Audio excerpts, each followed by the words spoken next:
Multicultural education emerged during the civil rights movement of the 1960s and 70s. In order to understand how multiculturalism affects the classroom, we must first understand what exactly it is. While it is often used interchangeably with diversity, because of how their characteristics are connected, they each have their own distinct meanings. Diversity is the presence of multiple identity groups in a society, while multiculturalism is an educational reform movement that enables us to create equal educational opportunities for all students in our classroom, regardless of their diverse nature. It addresses deep social divisions across various groups and seeks to create a transformed mainstream society. Educational pedagogies that only prepare students to fit into society and adapt to existing structures are not helpful in building a just society. Education for Equity teaches students basic skills and also skills that enable them to cooperate with diverse members of society. Multiculturalism creates a safe classroom environment where all students feel comfortable learning regardless of their diverse background. Our first big idea is that multiculturalism in the classroom can positively impact the relationships between students and students. It allows the students to learn about their peers and where they come from. The students work together in group projects and discussions and can hear their classmates' perspectives that vary from their own.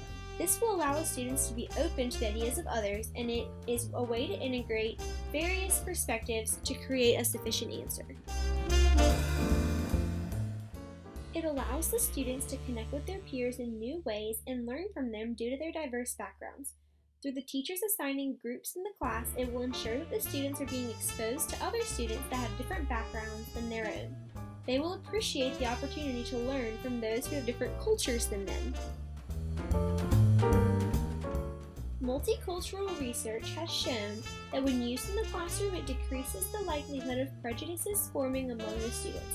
Once they have learned to appreciate other cultures and where their classmates come from, there is less of a chance for students to be bullied or made fun of because they are different. It teaches students how to work with and alongside people of various backgrounds and opinions as them. This is something that people have to do throughout their entire lifetime, and it starts at the very bottom while they are learning how to compromise with others in a classroom setting. They will learn to appreciate their classmates' cultures and key historical facts with the same value that they view their own cultural and key historical facts.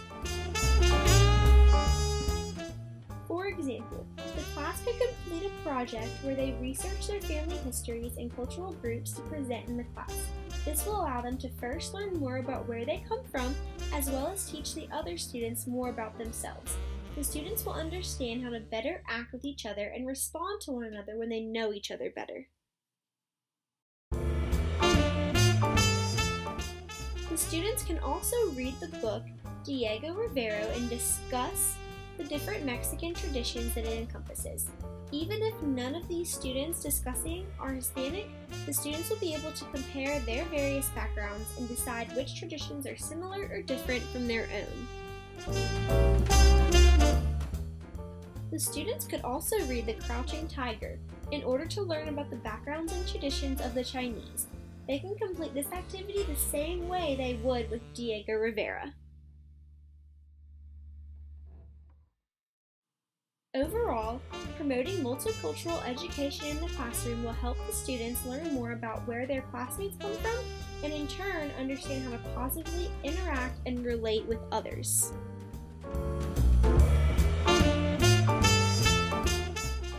Our second big idea is that multiculturalism in the classroom can positively impact the relationship between students and teachers. Equity pedagogy challenges teachers to not only learn how to teach facts about other cultures, but to learn how to teach other cultures through integrating it into classroom learning. This will allow students to generate new understandings of knowledge and will make it easier for teachers and students to form meaningful relationships. It allows the teacher to connect with each individual student regardless of their background. Each student is seen the same through the teacher's eyes because each student brings a different story and a new perspective to the table. By understanding a student's background, it will in turn help the teacher to recognize how the child will learn best in the classroom. The teacher will learn how the students learn best through learning where they come from and how they were formed as an individual. Once a teacher takes into account their culture, family history, and home situations, it will help them see the best way to accommodate their teaching to fit the students' unique learning needs. It will make the students more comfortable with the teacher and will produce better classroom learning. When students see that the teacher is taking time to learn about their backgrounds and cultures, it will make the students feel like they are truly cared about and valued in the classroom. Once students feel comfortable around and valued by the teacher, they are willing to participate and stay more engaged in classroom learning. They have more respect for the teacher and a stronger desire to understand what the teacher is teaching them. Through teachers adapting assessments to fit students' cultural sensitivities, it will also make the student feel valued in the classroom, and they will therefore perform better on tests because they are comfortable in their setting and they are not as anxious to take them.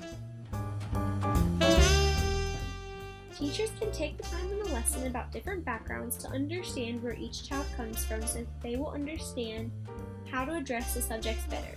Through knowing about students' backgrounds, the teachers can better plan for instruction time. For example, through speaking with parents and knowing home traditions can help determine which holidays are appropriate to be celebrated in the class. It would mean a lot to the students if they knew that their teachers were respecting their traditions and beliefs by not promoting holidays that the students don't necessarily believe in. Our third big idea is that multiculturalism in the classroom can positively impact the relationship between students and the world around them.